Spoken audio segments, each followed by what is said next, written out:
Ladies and gentlemen, welcome back to a fresh new episode of Missin Curfew. I'm Shane O'Brien, and as always at Action Park Media Studios here in Beverly Hills with my boy, Scotty Upshaw. Obes, what's up, man? How you doing, buddy? I didn't get much sleep last night, but I'm doing well. As Broadway says, you're looking good. Well, it's a little different than the sleep I didn't get last weekend. My little daughter kept me up. She was up early this morning, but I'm feeling good after a little glass of vino, ready to chat with you boys. We are definitely a little fresher this week than we were last week. Oh, shit. You guys were a mess last week. Captain Connolly in the booth. What's up, fellas? Mustache, the duster, as we say, is looking good, bro. Jesus, I'm struggling, fellas. I need a little help with the donations. Come on. Can we get it on the Missin Curfew social media? For you Missin Curfew loyal fans, you beauties, especially north of the border, you know how important a duster is. And Cons has got a legit National Leaguer duster going. They just don't get it down here in the States. Right? So we got to support the cause. I haven't supported the cause yet either, Con, so I'll get to it this week. I promise you. Yeah, if you're an Irishman up in Canada, send us a picture on our Instagram. And we'll size it up against Connolly's, and we'll raise some cash. Great idea. Let's do it. Nice. That's why he's the CEO of Missin Curfew right there. Broadway, Jimmy, Scoops, Hayes on the East Coast, repping the gear the Up Dog sent you. Hazy, what's up, baby? Oh, yeah. I finally got the gear, but it was like perfect timing up, dog. Came right in on my birthday, 31 years old. I had to rock the hat, rocking down Newberry Street, looking good. You know, just good old fashioned to get the stuff in. Any cocktails on your birthday, Jimbo? No cocktails. You stayed on the wagon. Still on the wagon. Day 85. Awesome. I'm cruising. Is that Good for you, bud? When's the last birthday before your 31st you think you didn't have a cocktail? Like your 17th birthday maybe? Say like I was gonna say 18. 18? So since your 18th birthday, this is your first birthday without having one. Oh, yeah. First one. I mean, First you're one in a looking long good. time. 31. He's still a young pop-up He's dog. been working out like a fucking truck, too. He's in shape. I think he might be ready to play again. You got the best years of your life ahead of you, bro. We got to get the AHL to start again. Maybe we can get Missin Curfew can get us a contract somewhere. Are you going to jump ship on the boys, Hazy, and make a comeback? No, playing hockey would be priority number 2. I agree. So, happy birthday, buddy. I'm sorry I didn't shoot you a text on Saturday. That's not very professional of us, but happy birthday. 31 never looked so good. Speaking of never looked so good, this Friday at Big Canyon Country Club, one of our boys, Dennis Shannon, good Irishman Cons, got his first hole-in-one up, dog. He sure did. And in fine fashion, too. You want to explain how they... Yeah, so it's pretty cool how they do it on Fridays. Uppy actually wins money in this game. A lot of times, well, almost every time I lose money, but it's called the St. Gabriel. There's 2 teams. You add up the 1 ball, then you add up both teams' top 2 balls, 3 balls, 4 balls, and then you do an aggregate. So then there's net bets. Let's just say there's a lot of money flying around the table, right? And after the round, like if me and Uppy were counting the cards, I'd go on the first hole. Uppy, what'd you have? I had a 4. 3. So we would win that hole, right? So they go through it, and then they get to hole 7, and Danny Lane goes 2, and Dennis Shannon goes 1 and jumps up. He's like, fucking right. Didn't tell anyone, Hazy. Kept it to himself after the round. We sat around for probably 30 minutes before they count the cards. And then the eruption, up dog, it was and then the drinks started flowing. I ordered an old-fashioned martini. I had one, throw a nice expensive whiskey on the fucking boys' tab. So there's another thing, Broadway, at Big Canyon. It used to be $500 a man if you play in the Friday game and somebody gets a hole in one. And then Danny Lane, he told me this Sunday morning when I was golf with him, in the course of 3 months, he had 3. And they took it from 500 a guy to down to 100 a guy. So if Uppy gets a hole in one the Friday game, Hazy, and we play in his group, we got to pay him $100. But then obviously we drink on his tab for free. So have you ever had a hole in one, Broadway? No, I have not had a hole in one. I've come close a couple times, but close only counts in horseshoes and hand grenades. Up dog. I got spoiled, Obes. I know You were with me when I got one. But I actually had one when I was 9 years old. I got one in Fort McMurray. Oh, yeah, the you Fort showed me the McMurray picture. Golf Club. Yeah, it was funny, but it popped up on my phone the other day. My parents had sent me a bunch of photos for Christmas one year, and anyway, I was in an old school starter LA Kings fucking sweatshirt, and I was going to pick up my little 1 trophy from the golf course, and the head pro was there. I'm in like jeans, like white sneaks. 9 years old, I hit a driver from 118 yards. Fuck. And then my dad ended up getting a hole Driver, in one. Driver. Yeah, fucking 118 from the red tees, baby. My dad ended up getting a hole in one on the same hole about 13 years after that.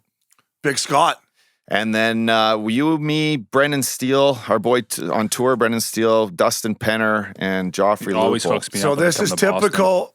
Go ahead, I got Captain. a couple. You got a couple? Well, I have one on the simulator. I don't know if you guys ever played on the simulator. The golden tee or like a real I got a couple of golden. No, you're talking about the golf. I was talking about the real golf simulator. The guy's like Kevin Dillon, who doesn't want to ever give me credit for anything, is like, dude, I've had the thing for 15 years, still haven't seen one.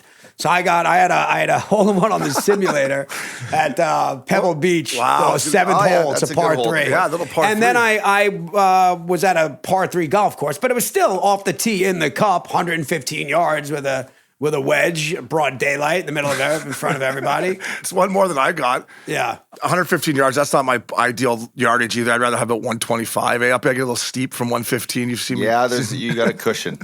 Your cushion's a little. What are you hitting from 115 yards old? 115, depending. I would either hit a little smooth 50. I'd either attack a 54, which I would get too steep and chunk the fucking thing hazy, or I would try to smooth a 50, which I would probably hit a little skinny and it would go in the back bunker. Is probably the two options that would happen if I had 115 fucking yards. But 125 hazy, look out! I'm taking dead aim. With what club? 125. I'm hitting a little smooth little pitching wedge. And yeah, that's my number. Your little wedge. You got an A wedge. Yeah, same thing. It's a 15 attack. A wedge. But pinch it. Yeah. So let the boys know about my hole in one. The second one. This is a typical up dog moment here. You got two? We're playing Shady Canyon with fucking two, baby. Come on. It was me, you, Penner, Brandon Steele. Was Loops there as well? He was. Yeah, 5 of us. So we're in a battle on the back 9, right? And we win 16 to keep the match going, right? So we're going 17T. And the tees, they pushed them back this day. We were playing the champion. We were playing the big boy tees. We play with Steel. Oh, yeah, we were playing the tips. So they're all the way back. And up dog, we got some momentum. We're like, all right, we're one down with 2 to go here. Let's fucking go. Up dog stands up and fucking cans it for a walk-off. And when the clubs were being thrown. Buck 90, 7-iron. Brandon's, draw. Wow. Bounce, can. And I just fucking tossed it up in the air, started running around, ripped my shirt off. I actually ran right to the hole. Like the hole was 190 yards with the fucking creek and a tough little hole. Yeah. And I ran up there, just laid by the cup. Might even have pulled my cock out. You definitely took a picture of it. But Brendan Steele said, obviously he's a professional golfer. He's seen a lot of hole-in-ones. He said he'd never seen a celebration like that. It was a fucking yard sale. Clubs were going everywhere. We were picking you up. And then once we realized that the match was over, I was like, fuck you, Upshaw. So then I'm like, of course, it's either fire up the bird, we're going to Vegas. Whenever your boy gets a hole-in-one and you're in the group, it's on. Like we go into the clubhouse. Auto PJ. So I'm like, boys, where are we going after? Let's fucking do something fun, right? Lupo's like, yeah, I'm in. Pens is like, all right, let me know where we need to be.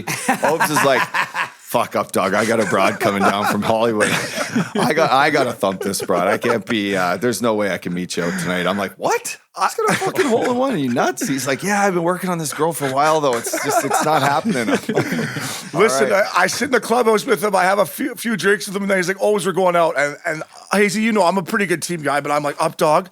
I've been trying to get this girl down from Hollywood for fucking 2 months, and she's finally coming tonight. And I know if I bring her out, you're probably gonna try to steal her from me, so I'm not fucking coming. It was unbelievable celebration. Yeah. Dennis Shannon, he's a beauty. He's a big fan of the pod, so we wanted to give Denny a shout out. Also, one quick shout out to our boy Thomas Doherty, TD. He has bought the most merchandise for us. He's a sponsor, my sponsor at Big Canyon, one of me and Uppy's best buddies. So TD, thanks for the support, all the boys at Big Canyon. And real quick, how was Bel Air Cons? It's a beautiful course. I had a great time. I had a little trouble with the scorecard, and we were also playing for money. It was my first money game. I don't know, a lot going on. Completely different tone when you're playing for money. Like literally, it was. But it was fun. I mean, we had a great time, and we were drinking. But I ran into a couple. Uppy, is that your boy? It was my boys. They were playing behind you. The guy's like, I think he thought one of our boys, Brady, was Andy Roddick. He was yelling, Roddick! Somebody, we were walking by, we were just crossing by on different holes, and somebody was like, oh yeah, Andy Roddick. I looked over, he it's a fair comparison. I mean, it's not like, that you could see how somebody could make that mistake from 100 yards away. But I did scream at the top of my lungs, Roddick! Yeah, and he kind of looked at me. I was like, oh, what's up? It's Connolly. I have a mustache. I have my hat on. I didn't know if you recognized me. Caddy was like, that ain't Andy Roddick. I was like, oh shit. It turns out to be Uppy's boy. Chase Brogan, beauty. Shout out to him. He has a beard. If he sends us a picture, it's a decisive win for him over Cons' mustache. Yeah, so Cons, before we move on, besides the money factor, is Bel Air harder than Mountain Gate, your track, or what would you, just different, right? Because Bel Air is, I've only played it once. Beautiful. Yeah. But I think that Mountain Gate is a more difficult course, in my opinion. Fair enough, yeah. Did you guys walk at Bel Air? Did you use caddies? Did you No, we walked. We had a caddy, but because that's a different element. that par 3 on the turn on 10. Did you play? Have you played Bel Air? It's great. Yeah, no. 10 is a tee box right next to the men's, like right next to the entrance to the men's room. Not the men's room, but like the clubhouse where everyone's boozing. And it's a fucking tough shot over this crazy suspension bridge. I was on the green, and I'm like, I'm walking up, and it was one of those things where I was on the green, and it just rolled. Just didn't make it all the way up the hill. It just rolled back down. It's a big shot. What you remember what you hit? It's like my a driver. 225, 230. My driver, bro. Are you kidding? My driver on steroids. What are you talking about? Yeah, Bel Air's a sick track up, dog. And rumor has it, you heard it here at Mr. Curfew, Jarrett Stoll may be a member of Bel Air, who we've been trying to get on the pod. And if we get him on the pod, then we'll definitely go play Bel Air. Cons, you're invited, buddy. Yeah, you are. All right, boys, here at Mr. Curfew, obviously we've been late for practices, and it happened in World Juniors with these two kids. The boys at the World Juniors up, dog, Kirby Doc and Dylan Cozen. Doc played in the NHL last year for the Blackhawks. They showed up late for practice. They got sent home, and I just thought, it can happen to anyone. And what were your thoughts when you saw it? And they didn't get to practice. So did anything happen like that for you in your World Junior time? Yeah, well, first off, that Kirby Doc kid's fucking unbelievable. His playoffs last year. He made on that 2-on-1. I sure did. Jared Allen, my old line mate in Cannadips, used to pull that off all the time as a righty. He was the only one I've ever seen do that. But anyway, his playoffs this year in Edmonton he became someone that stood out to me. Playing on the top line, Kaner, big righty shot, like good Canadian, fucking probably plays hard in the corners, likes his beers. So as he proved this weekend. What I did notice, though, I like the way the coach handled it. It's a World Junior summer camp, or I guess it's not summer camp. No, it's like they're fucking full on. Like they're full on tryouts, yeah. They show up a little bit late for skate. It was almost like they were just probably taking their time. To me, that's why I don't know if anything came out internally, but it looked like they were just late on the ice, and the coach looked at him like, you guys are our leaders. You should be out here first. You should be out here 10 minutes before us, showing these younger players that you actually want this just as much as them. So I like kind of, he fist pumped him, but he said, you're not skating today with the guys. Yeah, exactly. And I'm just curious because, of course, they're in a bubble, right? I don't know if it's in Calgary or Edmonton, maybe Calgary, that's where Hockey Canada's headquarters are. So they're in a bubble. They obviously can't go out or do anything. So did they just sleep in Broadway, or did they have a couple in the hotel room? Or gotta imagine. Like, what? I need some more fucking stories here. I want to know the details. I have no idea, but that's what I was going to ask you guys. What the hell could they have possibly done? What are they? 18 years old? What's the drinking age there? 18? Oh yeah, it's 18 in Alberta. Yeah. 18. Yeah. But so they could have easily had some Bud Lights, no free ads, up in the hotel though. No, and listen, trust me, it's happened to me, and there's been nights where I wasn't out, and especially when I was younger, where I just slept in. My alarm went off, I didn't hear it. I when I was younger, I slept like a fucking bear. So I'm not saying these guys were drinking, they probably weren't, but it's just my point up is, this stuff happens. Like these guys, this guy just played in the NHL, they're two of the top players. Sometimes stuff happens. I agree with you, the coach handled it pretty well. You're not buying it? I'm just gonna say that where there's smoke, there's usually fire, and let's split the difference, right? Maybe I'm not saying they were out on some bender, but maybe they were a little late, and maybe you could smell it or something. I don't know. It feels pretty aggressive unless the coach really wants to draw a line in the sand and make an example out of them. I feel like they wouldn't have came out on the ice though if they were getting in shit before they got to the rink. Yeah, the coach would have just said, "You're not practicing today," instead of making them actually go out on the ice. And unless it was "Hey, I know the cameras are going to be on you, and I'm going to make a statement." Yeah, so they got dressed. They came out. They were going to come out. The coach came over to them. Yeah, like you said, talked to him, pulled him aside, gave him knuckles, sent them off. And what I loved was the next day, they were the first two guys out there. Obviously, Broadway hockey players. When you're late, you feel bad for your teammates more than anything. And there was times, and Con, you're probably right, where there's smoke, there is fire. And granted, I didn't have the greatest reputation throughout my career, but there was nights where I wasn't out. And granted, because of my history of going out, they assumed I was out. Right. You had to be out, you slept in, you had to be out. And you're guilty of your reputation. Right. And these kids don't have that reputation. So maybe they just slept in, or maybe they had some, maybe it's had some. Maybe the JW Marriott staff over. Maybe if they're in Edmonton. We'll just check our DMs, because we actually, that our stories got proven right by a couple DMs to us from some hostesses at the Cactus Club. But anyway, these stories actually remind me of my first World Junior summer camp, which for some reason it feels like it's off season, right? So I'm like, oh, this is their summer camp. Yeah, but they're fucking tournaments in like a month. Christmas time, yeah. So I was in Calgary. We did a week camp. There's probably, let's say there's 50 guys trying out for the 20 spots, but they later pick like the final roster to go try out in Halifax that year. So I'm out, we're in Calgary. We get all right, guys, after the last practice here and the scrimmage, you guys are done. And we're going to obviously see you this year. Good luck to everyone. We'll hopefully see most of you back here for the tournament in January. You guys don't go out. Like, they gave us curfew, right? And we're in Calgary, and I'm like, fuck, I got some friends there. Fucking, so Shane Bandera, this goalie, he played in Red Deer, and he was a sick tendy back in the day. I always laugh at him because he was the first guy I knew that signed like a $150,000 or $200,000 signing bonus, and he went out and bought like the sickest truck, and that's like a wake setter. Fucking signed for $200, spent $250 on like a boat and a truck, and so that's the Canadian way. Listen, we pack the bags. We sneak out and we go to Cowboys in Calgary. And this is the last night. And I'm like, fuck. And if we get pinched, like, my fucking World Junior career would have been non-existent. And in fact, probably my NHL career at the time, because World Juniors was a big part of that catapult for me. But fuck, we exercised Missin curfew. We went out, we had a couple pops, we enjoyed ourselves. We got back. It was no harm, no foul. But fuck, you get caught like that, it could go either way for you. Well, at the end of the camp, too, like you said, I mean, any coach. It was the end of the camp. Yeah, I guess I felt like I had a good camp. Maybe he had to say, boys, don't And go the out. camp's got to be a green light. It's Yeah, gotta be a green if light I'm the at that coach, I'm point. like, okay, boys, I would never say don't go out. I would say be smart. But maybe he was like, I don't know, because once camp's over, especially in the summertime, you worked hard. You got to get out there. And what's hit or miss is, though, the coaches probably being at Cowboys. That's the thing. That's true. Cowboys is a good bar. That's true. I remember, like, we're ordering taxis. We're fucking like, back in the day, we're 17, 18 years old. We were probably both 18 going to the pre-Uber. Fuck, pre-Uber. Pre-Uber, pre-cell phone. Yeah, it was time to Life have a was time. good then. Yeah. I would have been there with you. If I would have been good enough player to go to the summer camp for Team Canada and wrapped it up, I would have been with you. Hazy, you played World Juniors for the States, right, buddy? Yeah, I played the 1 year I was in Ottawa. Oh, that's right. We touched on that earlier. We weren't as crazy as these Canadian kids. They would actually let us have some beers in the hotel during the tournament. They would? So it was like, one of the couple nights we played, and then we didn't play for like 4 nights, and they fed us some beers up in the room. So it was awesome.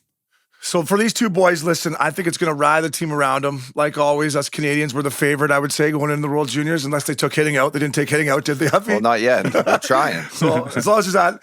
For you boys at Missin Curfew, we got your back. We love your professionalism. Hang in there. It could happen to anyone. We're going to move into some NHL stuff now here. And listen, we're all blessed to have made a great career, a lot of money. We wouldn't be doing this podcast at the Stick Studio without the NHL, but the owners, once again, up being Broadway, to get the season started, they want to go back and take some money from the players, which they already agreed on. Updog, you touch on it first, then Broadway, we'll get your opinion on it. There's no surprise that the owners have some tricks up their sleeves. We've seen it, both you and I, Obi. I was part of 2 lockouts where you go in as a player with some optimism on, the game has been growing. We've all been doing our part. We sacrificed things in the previous lockout that all the older guys, you always hear, when you come into the NHL and you sit down in these NHLPA meetings, you always hear the older guys emphasize that young players, you guys need to pay attention. You need to be part of this, because at some point when we leave, you guys are the ones that carry the torch, and you're going to have to teach the other younger kids, what exactly is going on, why the owners fucking say the things they do, why they're a tight-knit group of 30 guys that don't say shit and ultimately bargain their asses off and get what they want. So I was part of 2 lockouts that were shitty. Yeah. It didn't play hockey. So these guys are going through this now, obviously, in sports and the pandemic. No fans, no money, no revenue, TV deal kind of up in the air. Up until the pandemic, there was ESPN was stepping up to the table. NBC was going to step up again. A lot more money to create. NHL needs a TV deal to pay some of these smaller teams. So what we just saw was another trick. The NHL steps up Wednesday and says we have 2 proposals and they're going to be different than what we agreed to before our return to play back in July. Yeah. And I'm not surprised, but the players need to just kind of gather together. They need to figure out what's important. They need to realize without fans, hockey is a struggling sport. You need to have revenue from your gate. You need to have concessions. You need to have parking. Or these small owners, it just doesn't make sense to play hockey. And I think that sort of issue is hitting them right in the face. Also, just like to add, look, it's affecting every business everywhere across the world. It's just one of those years where, listen, I have my niece is a senior in high school. She lost her volleyball season, softball, like the prom, all that stuff is out the window. I mean, and I'm not comparing. I'm just saying the whole world is upside down and on its head.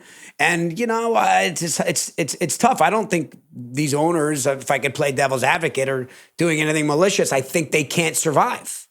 I don't think they can. It seems to me that the NBA isn't fucking struggling very much out there with the contracts. They just have bigger. They just have bigger deals. And listen, I get it. I'm good for them. You see that. You see James Harden turn down 50 bananas, and NHL players, guys that are making $975, they can't even get out there and play. I get it. The TV deal. Hazy, real quick, what are your thoughts on it? I think, Oppie, like you said, it's like these young kids. Those are the guys that are probably trying to antsy right now to get back and play, but they need to be patient. Because they need to understand the difference between playing 48 games and 68 games. It's not going to matter if they're going to take more of your money. If you can find out a way to get your money where it's fair for everybody and you play 48 games, that's a better deal for you guys. So the young guys need to be patient. And like you said, these older guys, they're the guys that put the time in the league.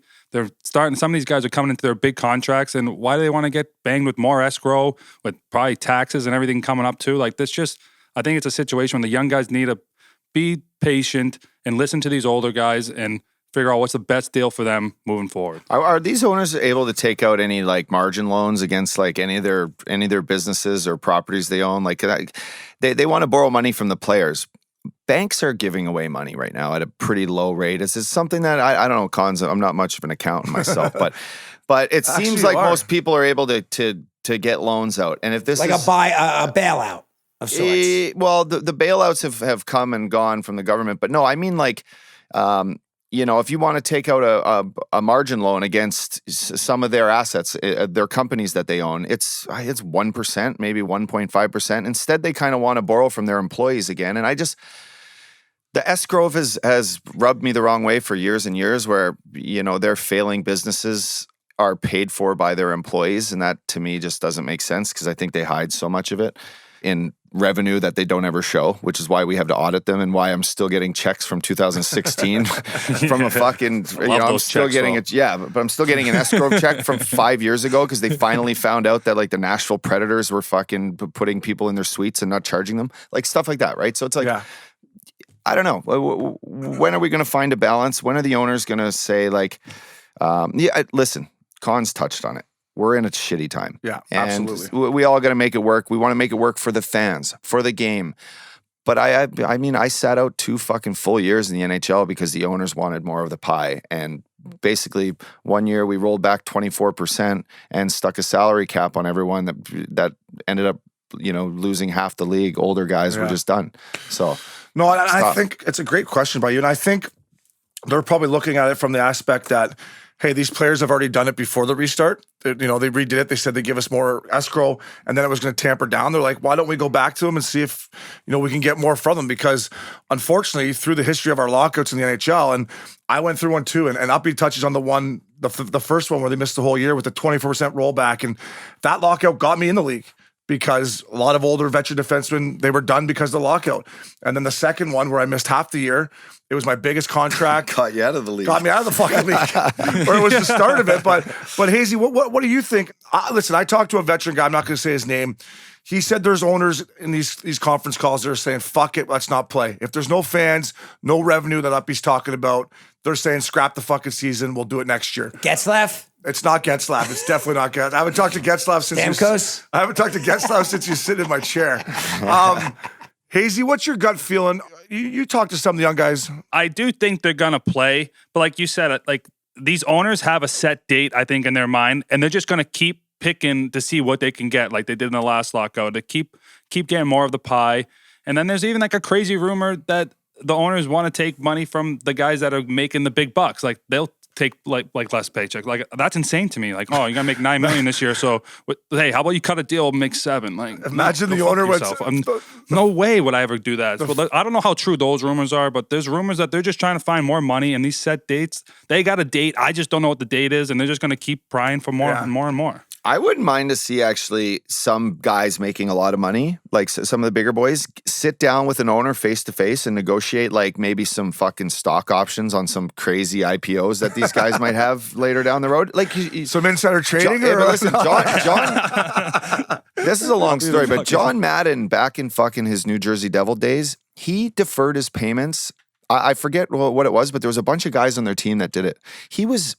And he ended up making it. Yeah, he ended up making it with inflation over the years and years, and it ended up being like it was a crazy deal for him. It was a beautiful deal. He was the highest paid assistant coach in the league when we played for him. So if you don't want to pay Leon Draisaitl and Connor McDavid, fucking, they're $12 million, $13 million bucks a year. Okay, pay him $5 million this year, but tell him like you own this much stock in fucking Rexall or whatever the case may be, and just work a deal out. These kids are business guys. Fucking, if it's cash flow issue right now for you, offer up some sort of business deal to them. These guys are smart. If it's a good investment, like you just said for Madden there, they're going to get to throw the cap out of the fucking system though right now just to work this deal. But. Yeah, just back to what Broadway said though, the first guy that comes to mind is Ovechkin. Imagine the owner of Washington going up to Ovi being like, hey, you're not making 10 bananas this year. You're only making 7. He'd be like, fuck you. Right? But in all honesty, like Uppy said, it's for the fans. We were lucky. I was lucky to make whatever I made. I was lucky. Uppy, Broadway. We were all lucky. We just want hockey back. Like Akon said, it's an uncertain time, but hopefully they can get it worked out because, listen, boys, I missed the game. The game was so good in the bubble that I just, it would be awful for them to miss an entire season over this. And hopefully, like you said, Broadway, I'm sure there's a date.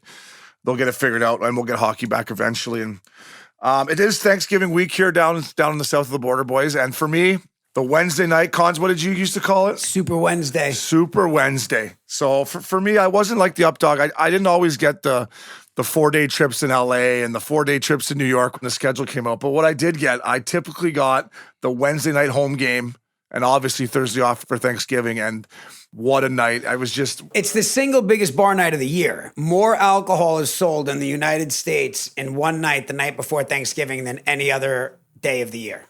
There you go. Yeah, it's a good day. Canadians, you guys don't do it right. Americans done right. Americans figured out this boozing day where you get all like the girls back to their hometowns from college to see their friends, and they greatest night and ever. It is, right? Yeah, they just go crazy. Everyone does. I remember Nashville used to have the best nights, but then again, so did Phoenix. Nashville was one of the towns. Scottsdale too. Nashville was one of the best Wednesday nights I've ever had, night before Thanksgiving, and surprisingly, Denver.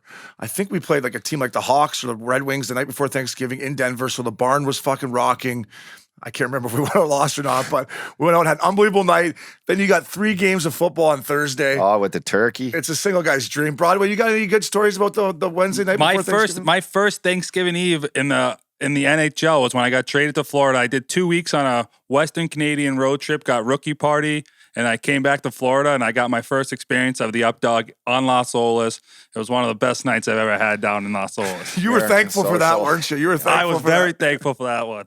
And they gave us no practice the next day. I played on a couple teams that threw a practice on Thanksgiving morning. Oh. And that should be against the law. They should be arrested for that. No matter how bad your season's going, if you're a coach and you want to spend time with your family, of course, right? And you can't make the boys come in Thanksgiving Day and fucking practice because you want to stop them from boozing. Because I'll be honest with you, either way, we're going to be boozing. It wasn't stopping me. We're just going to be horseshit that Thursday morning at practice and someone might get hurt. But Updog, I'm sure you got tons of Thanksgiving stories, but that was always a big night on your calendar, right? Yeah, it was, Obes. It was anything goes. It's just... one of those. Jimmy, you're right, though. Fort Lauderdale was perfect. Public house on 2nd Ave. I'll never forget it. We would just have to walk. Rocking. You just come out the front door of our condo, walk about 3 blocks. You got a 6 with our shorts on, T-shirts on, mid-January. Hair looking good, boys, eh? It was a great time. Updog, you got a little different Thanksgiving going this year. Do you want to touch on that? You got a pretty big... I threw out the invite. Yeah, we're going to do a little rapid COVID test. I got my... the in-laws, I got my girl Christina and her family coming by. She's got a bunch of cute little nieces. It'll be my daughter Isabel's first one, so first turkey. We might dress her up like a ham. COVID test. He's going COVID test before. He's making people get tested for COVID. Well, it's because of her parents. Yeah, of course. It's important. My question is, I was invited Broadway. If I come, am I at the kids' table or am I at the adults' table? Whatever one you want to be. But Yeah, you're kind of the kids Table love 9 Obi. with the mutants. The kids love Obi though. It's tough. Do you pass the COVID test? Is the question. That's a great question. I would say I do. And do we have enough wine to drink if you come by? That's true. No, But, we'll make sure that we do. My fridge is fucking full all the time. Uppy's got his Christmas lights already up now. A poll here at Missin Curfew. Is that a little early for the Christmas lights? Right on track. I got the tree up. You got the tree up. Oh, I don't Okay. I got mine up yet. too. Mine are up too. My Nice. little guy loves them. Okay, so I'm late to the party here. Boys, I was up early today trying to figure out where to plug in these outdoor Christmas lights, like before we drove up here today. And I'm putting this thing in the extension cord up in the plug-in. I come down, I fucking rattle my head off my outdoor light, and I almost took a digger. I almost fell off my patio. I hit my fucking head so hard. Oh, Concussion number 22 for the up dog, putting up Christmas lights. College, you got the tree up already. I'm impressed by that. Yeah, I did. I fired it up because we're going to Palm Springs for Thanksgiving. So I wanted to have that kind of done so that when we come back, it's just sort of there. And now it's done. And we don't go crazy. It's tastefully done, not over the top, but it's ready to go. Yeah. Palm Springs for Thanksgiving. I'm assuming there'll be some golf played or no? Tee it up. I'm gonna tee it up on Tuesday and Wednesday. Teeing it up on That's Tuesday. the good life there, boys. So happy Thanksgiving, everyone out there. Everyone here at Missin Curfew. Up dog. We got one of your former teammates, an absolute legend, unbelievable guest coming up next. I can't wait for it. yeah, big Jovo cop. Oh yeah, I got Jovo at the end of the career for Jovo. You did, yeah. This Me and last Hazy year. played with Jovo, yeah. Oh, you played them in Florida for a little bit. Yeah, last year. Okay, listen, I never played with them. I played a round of golf with them when I was out training camp with you boys. But Jovo was the reason I wore 55 because when I was playing junior hockey, I'd always go home after the game, catch the back end of the double hitter on Hockey Night Canada. It was always Vancouver. And Jovo was out there 55, just ripping Fucking clappers, throwing murdering knuckles, guys, yeah. fucking fighting guys. I'm like, fuck, that's a pretty good number to wear. So we're excited to have him up, dog, and thanks for getting him. So we'll be back with you in a second. Welcome back to Missin Curfew here, up dog. We got another unbelievable guest, one of your former teammates, veteran guy for you. I'll let you do the introduction here. One of my all-time favorites, Obi, you're damn right. I sat next to this guy at the card table for the better part of about 6 years of my career. He might have took a few bucks from me, but I used to get him back on the golf course. So, Mr. Ed Jovanovsky, number 55, welcome, my friend, my Mr. Macedonian Stallion. How are you? I'm good, guys. I'm good. Thanks for having me on. And just like all your other guests, congratulate you guys on a great podcast. I know my son and I, we tune in frequently. So good job. How old's Cole now? What's he up to? 14, playing travel hockey. He's doing good. Awesome. He just hopefully he might get through the door here. He shaved his. He's got the all-time mullet going. Oh yeah, we'll have to pull him. He's got the long hair, short on the side, short on top. I'm like, what the fuck did you Patty do? Kane style. Right.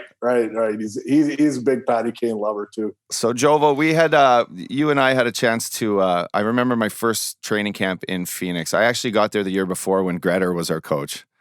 And it was just like, I think you pulled me aside right away. You're like, up dog, wait till you see this. This is all time. We got Fierzy, he's our goalie coach. Ulfie Samuelson, he likes to sit and play cards with us. He pretty much runs the bench. And then we got 99 behind here. But right off the bat, you took me under your wing. Like I said, we played lots of golf. We both played the game fucking hard and through the wall. But can you tell us a little bit about your career and what, kind of along the way? I know Obi is a Vancouver Canuck, wore 55 for you, but just tell us a little bit about where you grew up and then kind of your career starting off. Well, I think everyone knows kind of my story. I didn't start playing hockey till I was 11, which is quite strange to a lot of kids growing up in Canada. My dad was a semi-pro soccer player in Europe, and I played soccer as a kid growing up. And as kids, we watched hockey night in Canada. We had the Red Wings across the river. So I was kind of the Red Wings and the Leaf fan. At 11, my brother being a year and a half older, he's like, hey, Dad, I want to play hockey. So I'm the door guy. I was his doorman, So I said to my old man, I said, hey, Dad, what about, let me play? And he's like, yeah, sure. So I go to this house league practice, Shoppers Drug Mart, whatever the sponsor was. And my dad comes to me after practice, says, hey, son, the guy over there was asking if you wanted to come try out for the, travel team tomorrow. I'm like, my dad's like, it's his first practice on the ice, right? So so anyway, sure enough, I go to this AA tryout, I make the team. And that year, and it's still one of my most prized trophies that I have. I don't know where it is, probably at my parents' house. But I won most improved player that year. So then following that, I went to AAA and then Junior B, and then through Windsor Spitfires and being drafted. So from the time I started hockey at 11 to being drafted first overall, Florida, 7 years later, I was still 17 when I was drafted. So it was like 6 years. I just turned 18 at the time. So it was kind of a quick process. It happened so quick. I didn't know what the hell I was doing, but it was a great ride. And then obviously going to Florida and, Van and Phoenix was a good 19 years. Jovo Obes here. Buddy, I did not know that story. You touched on it on the way up real quick, but that's unbelievable. I'm an Ontario leaguer like yourself, and I got to ask you, I played in that old Windsor barn, I think 1 year before they got their new one or a couple years, but what was it like back in your day when the Ontario League was even fucking nutser and even crazier, playing in that old barn with those fans? It must have been some crazy nights in there, huh? Oh, it was crazy. And if you remember the corners they weren't even round. They were almost square. So by the time that I would take a couple steps from the crease, to the corner, the guy wouldn't even have a chance to lift his head up. He would be smashed before he even got, took a step. But yeah, the fans have that reputation. You throwing batteries and coins at visiting teams. And but having the opportunity, Obes, to play in my hometown, Ottawa was picking one that year. They took Alan McCauley, so it kind of fell right in my lap being drafted by Windsor. So got to stay home, for another year with mom and dad and have all that, luxury of cooking in your own bed. Something in the water up in Windsor. This guy and Steve Ott fucking running around. I don't know what they teach you guys there, or what kind of books you're reading in school, but it's fuck you two are books with a lot of pictures. A lot of pictures. So Jovo, though, playing your hometown as a big defense as a young kid, there must have been some nights in there, like, I love the way you played the game, that, but there must have been some nights as a young kid in there where you're like, what the fuck is going on, kind of thing, right? Yeah, from what we see nowadays to how the game was played when, the junior days, I mean, we had this one brawl, DJ Smith, Adam Young, myself, and I think it was Craig Lutz, the four biggest guys on our team. There was a guy bent over in the box. I think his name was Brad Baber for Sault Ste. Marie, and he's not even looking. And I'm just like teeing off on this guy. And I'm like, and the guy after the game, he was looked like an eggplant. I mean, he was purple. It's why kind of they have that glass in between in the boxes in Windsor now. But yeah, the game has changed so much. And I don't know if it was young and this naive, not knowing any differently, but it was one of those kind of leagues where you really had to hold your own or you're going to kind of get fed your lunch. Jovo, so Florida, but my experience in Florida with Hazy, we're a little bit older than, 19, being a first overall draft pick, playing with, the Scott Mellenbees, the Robbie Niedermeyer, you guys right off the hip hop. I mean, you make it to the Stanley Cup finals with the Rats and playing in Miami, but can you touch on what Florida was like back then for you, especially a young kid, not knowing anything, being from Windsor, coming up? By the time I got to Miami, I knew a little bit more than most. So Jovo, I remember that run. It was unbelievable. And that was back in the day where your guys' rink was right in Miami, right? So you guys were playing, so just talk us through that as a young kid going to the finals and just what a run it was.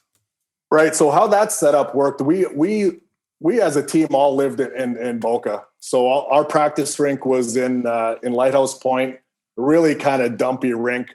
So we practiced in pregame skate always in Lighthouse Point. So after morning skate, we would all commute to Miami, stay in the hotel, play the game, and then kind of head back home. God, I wish I knew about Miami, what I do now, because I don't recall once in 4 years that I played there, we started my career going from the rink, down to South Beach. Just never happened. We always kind of made our way back north to our homes, but always tough for Jovo to get back after the end of it in South Beach. God, it's like, fuck, how do we get back now, Jimmy? You need a Sprinter van. Yeah, right. So the whole experience was special, from a teenager, missing my first 11 games, what broke my hand. I fought Brendan Shanahan, wasn't smart, but missed my first 11 games, and then went on a nice run and just got into the playoffs and just started feeling really good. And we just overcame a lot of hurdles that we found ourselves in the Stanley Cup Finals. But the area went crazy. I mean, there was banners on all street posts down 95. We all enjoyed it. Really kind of put hockey on the map. Hung around for 5-6 years and kind of went to shit for a bit. But Jovo, we saw that too. Our first year, we both signed back in Florida. 2011 maybe. We both signed from Phoenix. We go to Florida. Jovo becomes our captain. Well deserved. Guy battled every night. But we saw our first year we made the playoffs. We took New Jersey to 7 games that year. We had people showing up that, I mean, they were begging for something to cheer for. The Dolphins were terrible. The Marlins obviously hadn't won a game in a bunch of years. And we just were like, fuck, the hockey's back. Let's go. And our fans were unbelievable. And then the Rats came back and the Babes started filling up. Right. For a town that has so many options to do, to go to Sunrise 2-3 times a week probably ain't going to happen unless you're leading the league in points and doing well. And you saw it, Uppy, when we played here. We came back, it's a big barn and all the seats almost 20,000 people. So having that support was great. They're in a little bit of a lull these days, to say the least. And, hopefully it can rebound here soon. Jovo, I was going to ask you about that. Do you think if Florida moved their rink to either Miami or further north to Boca, would that help with the fan attendance? I got to believe so, Hazy. I think he just, you got the business district of, the working people that are in that area that are just, leaving from work, heading to the game. I think there's just a lot more to do, in those areas other than heading to the Sawgrass Mall. So, listen, I mean, when I played half a year in that, that building before I got traded to Vancouver. And I should have knew something. Quick story. I was actually in Vancouver watching, morning skate. This was before I got traded. Garth Snow's kind of wheeling around. He stops by. He's like, "What number do you want?" I'm like, "What?" Sure enough, a week later, I'm in Vancouver. So yeah, it's one of those spots up. It's like Glendale, right? Yeah, 100%. I mean, there's just it's you build a rink right, in the middle of the cotton fields, and there's just not much going on, but.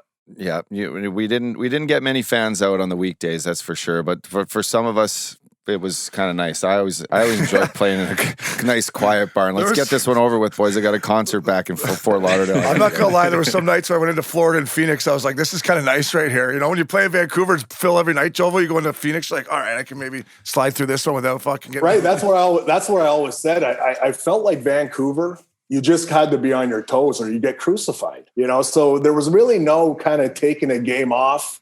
You worked hard and you wanted to perform well. But here in Florida and Phoenix, it's almost what Tip did to us in Phoenix is you got to create that your own accountability with amongst your group. In the 5-game segments when those went on the board and you had a lot of red behind your name. Yeah. It's like, oh shit. I always say, hey, no matter how good I play, no matter how fucking good I played, Tip would always throw the red marks on my. I'm like, Tip, give me a fucking break, please. Well, Tip, I played 28 minutes. What do you expect me to be plus? Yeah. Oh yeah. As a D man, they always ding you in the minuses. I'm like, fuck. I didn't play 30, but I played like 18 to 20. I'm like, I'm not even allowed to go in the offensive zone. How am I going to get a plus on this fucking sheet for a chance 4? Jovo, I look back though, I think you and me, man, if we tried it, I don't know if we tried to do this or not, but we played in some great fucking cities. Yeah, you did. For golf, for real estate, for good weather. I mean, I don't know if you planned it, but, Phoenix, what a fucking place. I think you signed there after Vancouver. Do you take a 6-year deal there? For, I don't even know. 5-year deal. Yeah. How many bananas was that one? Oh, I think it was like 35 bananas. 37. Got his place at Silverleaf. Boys, Jovo, you used to throw but we talked about this too before, but you used to throw the best fucking team parties. You always needed a guy on your team that had a sick pad, a family, a wife that wanted to decorate the whole fucking place. But your Halloween parties were great, like Christmas parties, Thanksgivings. Was that something you always took pride in? Because you were fucking good at it. Well, I thought, it's always nice. And I was one of those guys that always wanted to bring the guys together. I felt like the most fun I had, was with my teammates. And I think that's maybe just, from this for 8-9 months out of the year, you're live and die with these guys. So it's always nice to kind of get the wives and the girlfriends and significant others, together, and some of the puck buddies in there too. Oh, those are my parties. I was single. If I threw the party, I got to bring whoever I wanted, so that was always good. Jovo, which party was it where we burned all our fucking costumes after we just started? You guys got a lot of shit for that one. Ian said it was a hell of a party, though. Yeah, like I wake up in the morning and it was a Halloween party, and we had all all the figurines, all the. It was like a haunted house. You go through there. There was people falling. All the decor that you wanted. I wake up in the morning to go to practice, and sure enough, everyone's hung titty, as you guys would say. And I see these fucking things float in my pool. All the hairs burned off them. We had these fire bowls that would stick at the end of the pool. Guys were fucking, putting the head launching the Frankenstein in there, throwing them in. But sure enough, it was all for fun. Guys had a good time, and it was always, my house was always open to have team parties. I felt it was always a good time to bring the boys together.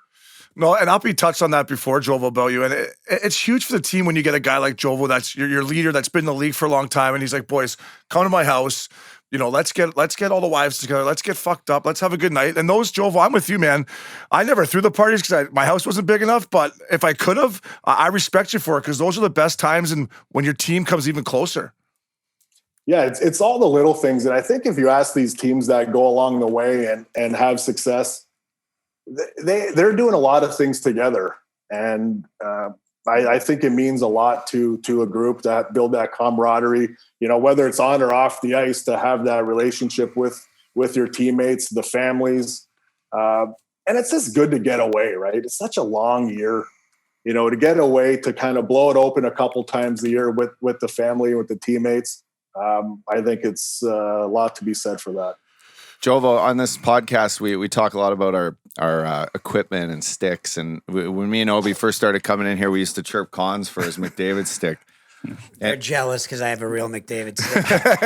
But so when talking about sticks, though, you fucking used a 2-piece. So for the fans out there, like a shaft and a wooden fucking blade till the day you couldn't fucking walk on your fake hip that you played with the last year.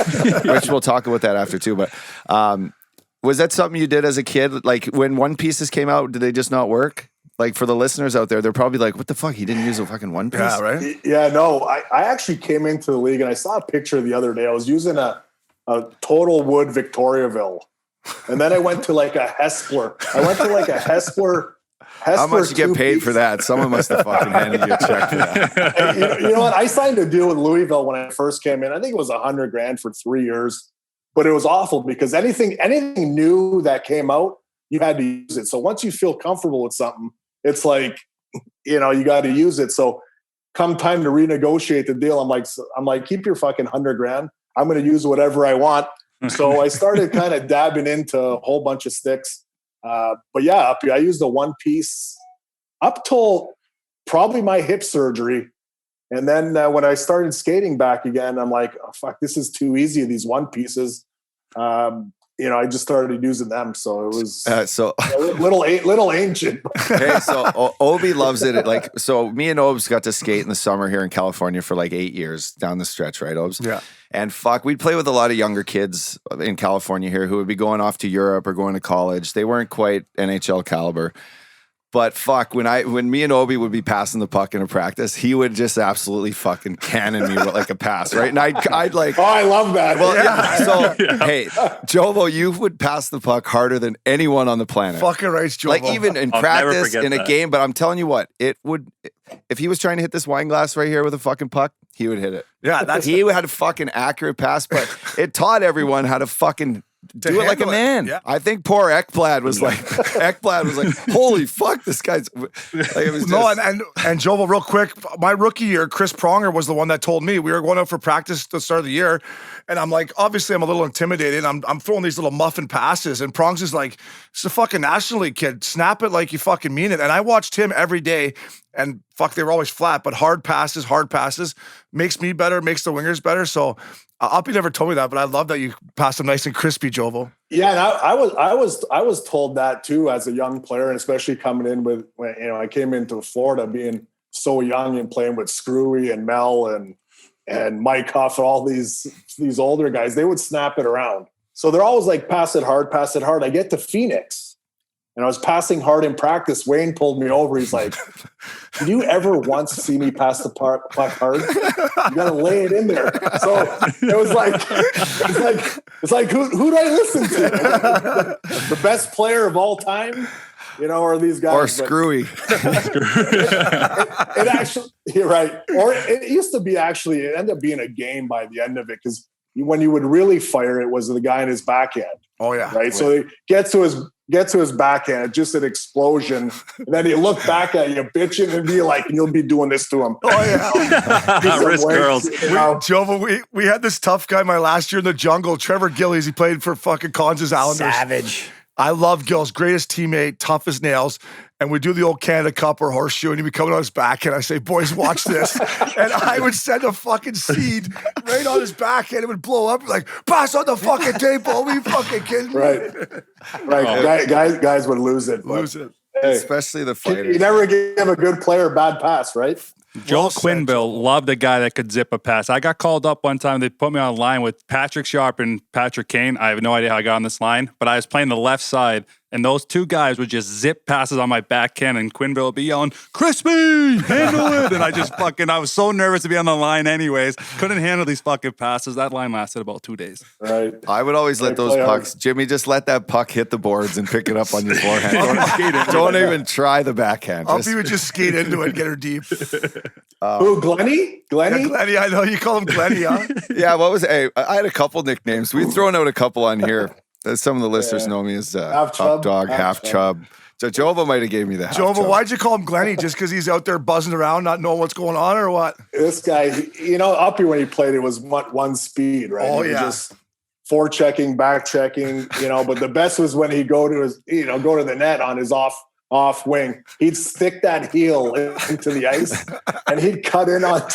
He'll try to cut in on the D man, but 100 miles an hour, yard sail in front of the net, come up, helmet all tilted down. You know, he just skate back to the bench. But he was a young Glenny Anderson. I did the same thing in summer hockey too. Fuck it. I'll tell you what, Jovo, when I was done playing, I'd come back from Europe and I'd watch Uppy in the playoffs with St. Louis. And obviously I was cheering for him to win the Stanley Cup, but I watched it because it was pure entertainment hockey. I'm like, what is Upshaw going to fucking do out there tonight? Like, you knew he was going to go to the net. You knew he was going to play hard, and you just knew he was going to leave it all out there. So me and Loops always give him a hard time about that too. So it's hilarious that you think the same thing. Jovo, you still playing poker? Yeah, here and there. Right when COVID hit, we started an online poker. Yeah. It just What's got the buy-in? It just got out of hand. and then you know, guys were owing Fucking crazy amounts. rebuy. Yeah, RBIs. We used to obviously, you know, you play a $400 buy-in. It was me, Fids, you, Marty Hand. Well, this is in Phoenix when we used to have the big games. Peter Marty Pruka. Peter Pruka would be down. He'd lose his per diem in 3 minutes before the wheels even came off the ground. Oh, He'd yeah, be it was down great. 800.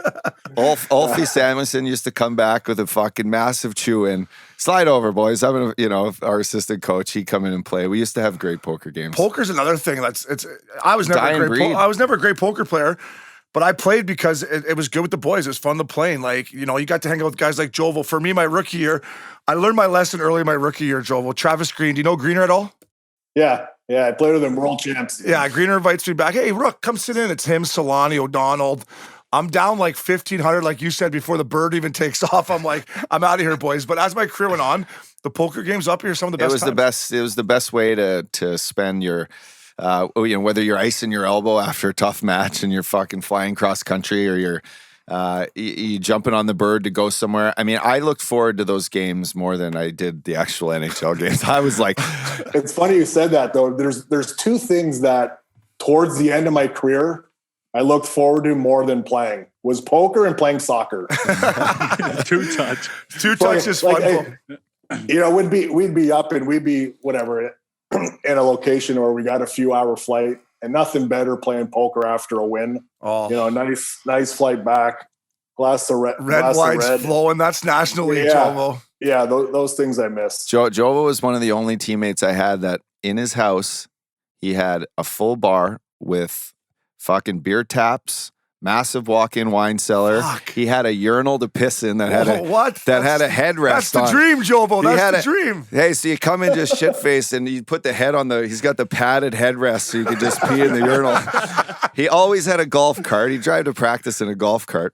Wow. So you know you're playing in the right spots. If you have a golf cart, you have a boat, you have a fucking urinal. You have a urinal and a beer tap. And you're throwing fucking sick parties for the boys. I mean, Jovo, I want to touch on this because if you guys have been on, a couple older guys, not older, but into their 30s, and some of them have been dealing with some injuries and been through a lot. But our listeners out there, I don't think they understand what you went through your last couple of years, and you dealt with it your whole career with your hips. But I want to touch on the surgery you had before your last year during the lockout when you came back and played with pretty much a ball in socket fucking hip surgery. How you feeling now, and can you explain what that was like? Because it was absolutely insane what you did. Well, I feel great right now, but the problem is I'm doing my second one on the other side December 7th, which actually just got postponed because cases are kind of going back up in New York. But yeah, the last couple of years I had that, I had a labrum tear, throughout my career that never was, I never really was told, hey, listen, Jovo, go get it fixed. It was almost in that gray area where, once you warm up, it feels good. Anyway, fast forward many years, it just got to the point where I couldn't even tie your skates. Yeah. I couldn't even tie my skates. So I go to New York and I actually go to Philippon in Colorado. I go to Dr. Bird in Nashville, ended up, in New York to see Dr. Kelly. He looked at me, he's like, go around the corner and see my partner, Dr. Sue, your career is over. And I'm like, really? I'm like, so he's like, listen, your labrum's macerated, you're bone on bone, you're arthritic.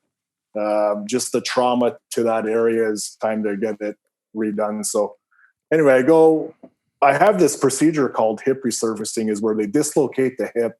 They shave down the femoral head to, pretty much a nub where they capped it with the new, femoral head. They remount your acetabulum and pretty much put a new socket in. So now you got a metal socket and ball.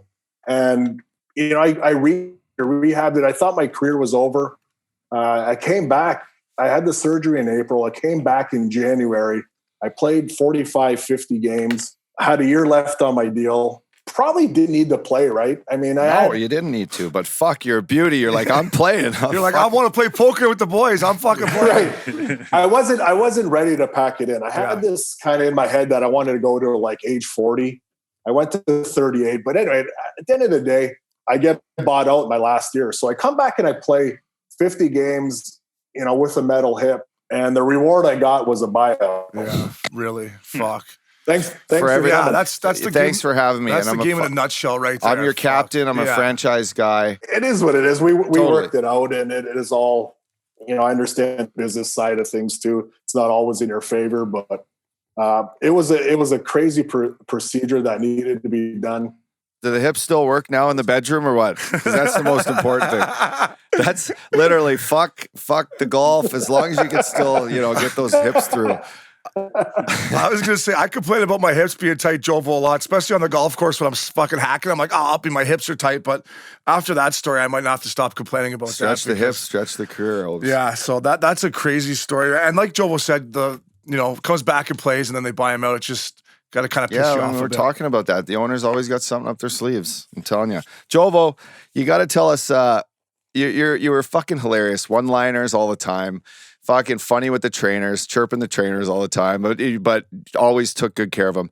The story before I got to Philly, you told me this story too, but you got to tell the story of the fucking Flyers. It's an all-time one. Even guys that play for the Flyers, most of them don't know this, but it's funny. But you got to explain it. So I'll lead this out there. So we practice in Philadelphia. Most guys now live downtown, but you got to practice in New Jersey. And then on the way into the games, where some of the guys live in New Jersey, you got to go across the fucking either the Walt Whitman Bridge or the Ben Franklin Bridge into Philadelphia to play.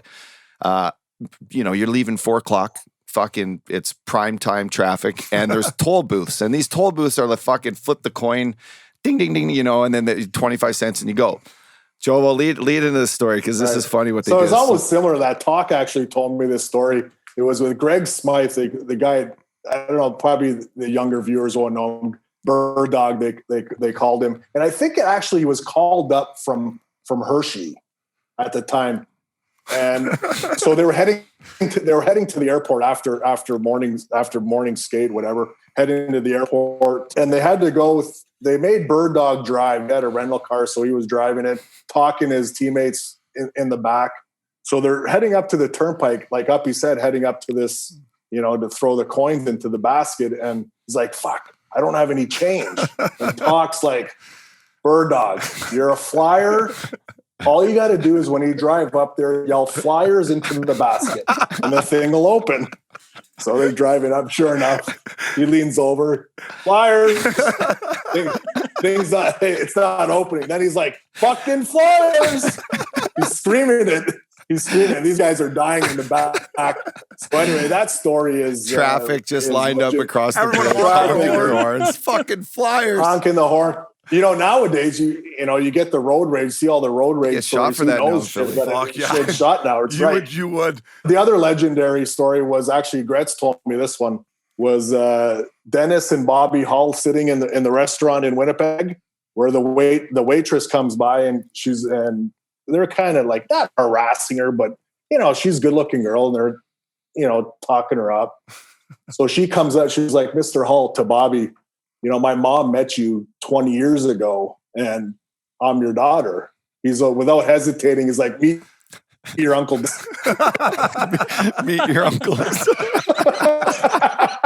Oh, that's the best one ever. That one lives on. Oh, that's just old school NHL stuff there. Oh, hey, yeah, we didn't even really get that in our career, but we couldn't. No, I know, Joe. So good. I got one more for you before I turn over to Broadway, and I got to ask you about your days in Vancouver.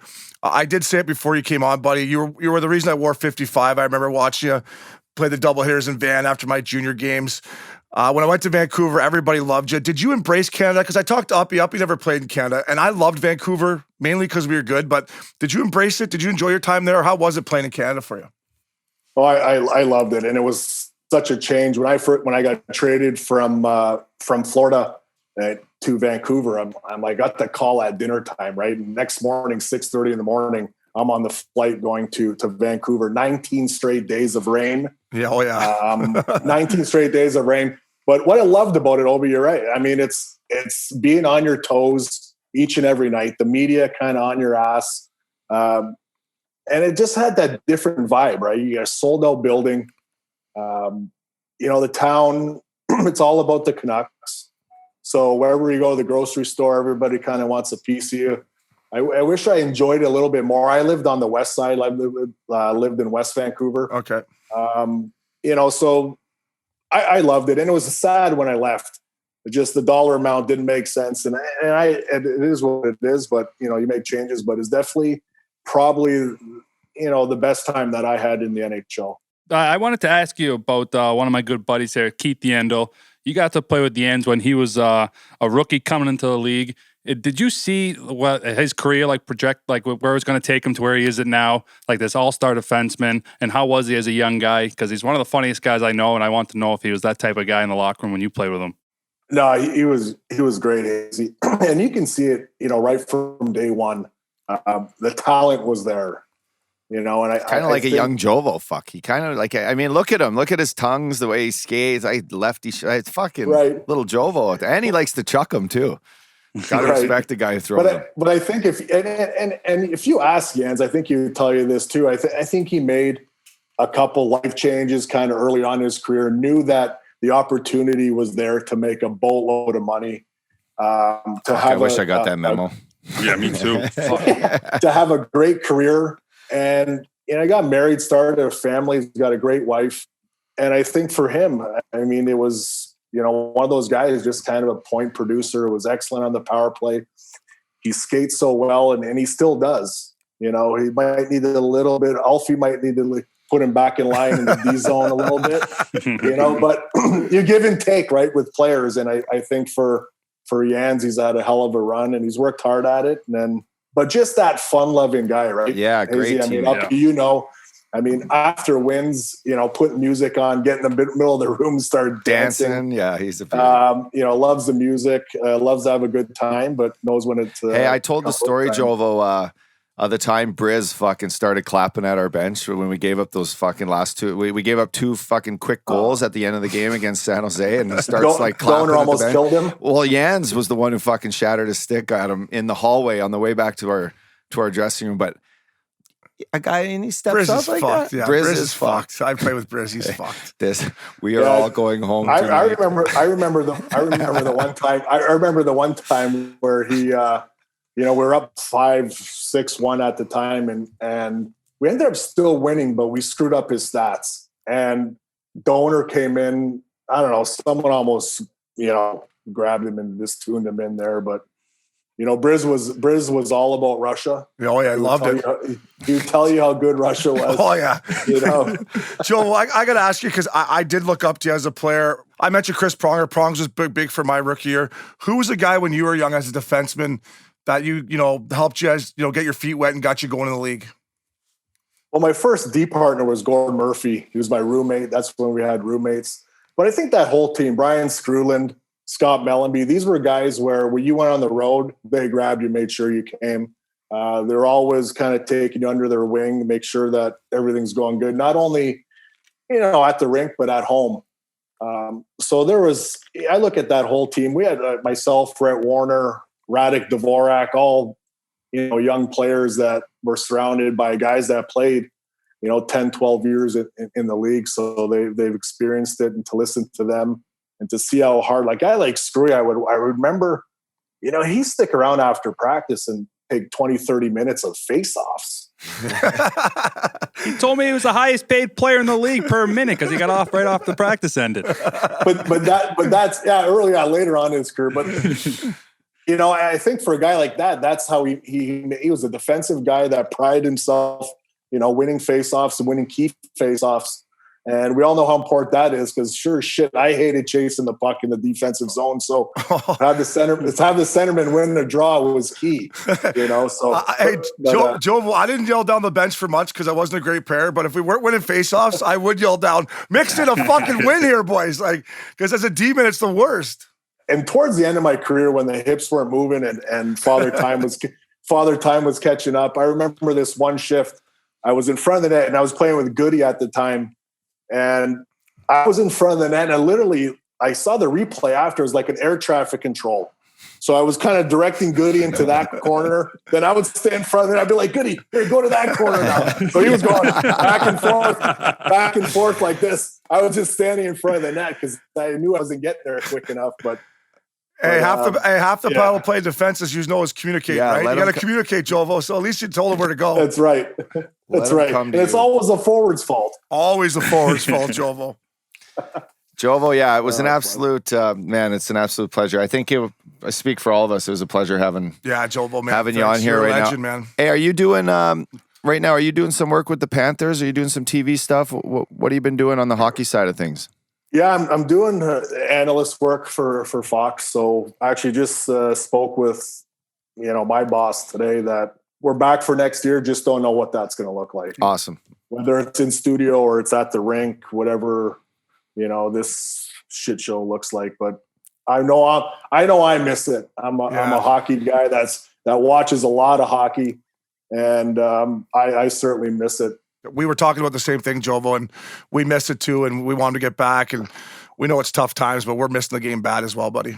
So right. Jovo, pleasure. You're a great father. Hell of a golfer. Let's tee it up sometime, Jovo. Let's tee it up again.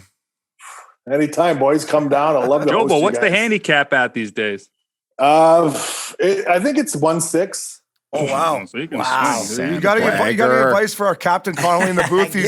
He's a golfer now. He's got to get the handicap down. Any advice? I tell They're him to giving get me the a hips hard through. time, bro. They're giving me a hard time. Right. You got to get the hips through. I'm all Gotta arms get the now, hips but I can chip and putt. Hey, Jovo, that's more important than getting the hips through if you could chip and putt, buddy. He's Right, he's right. repping the Keep it- Adios Golf Club there, boys. I'm telling you, that's a nice track. Is that a good track? That's an all men's club in fucking South Florida. All right, Jovo. Yeah, happy so- Thanksgiving. Thanks for happy coming on. Thanksgiving, buddy. Everybody. You're welcome. You're welcome to come on this show anytime you want. We love you, bud. Thanks, Jovo. All right, guys. Thanks, Jovo. man. See you, pal. Well, up, dog. Thanks for getting Jovo. Absolute legend. I played around a golf with him, but what a guy. He's the best, man. I haven't talked to him in a little bit, but a fucking great teammate. Loves to golf. Loves to tee it. Great dad. Hazy, we had a chance to play with him. He's a beauty, and we learn a lot from guys like that. Yeah, he was a lot of fun to have around, especially that was a year like he talked about with his hip surgery. So I only caught him for the last 45 games, but he had some funny shit that he would always do in the locker room, and he was always the blast to be around on the plane. Yeah, I wish I went to some of those parties. But like always, boys, happy Thanksgiving, Cons, Happy Broadway. Thanksgiving. I'll be out Wednesday night, Super Wednesday. Thanks for Cons, listening. wear some sunscreen in Palm Springs, bro. Wednesday. We don't need you on the IR when you get back. Listen, it's cold out there. Happy Thanksgiving, everyone. Cheers.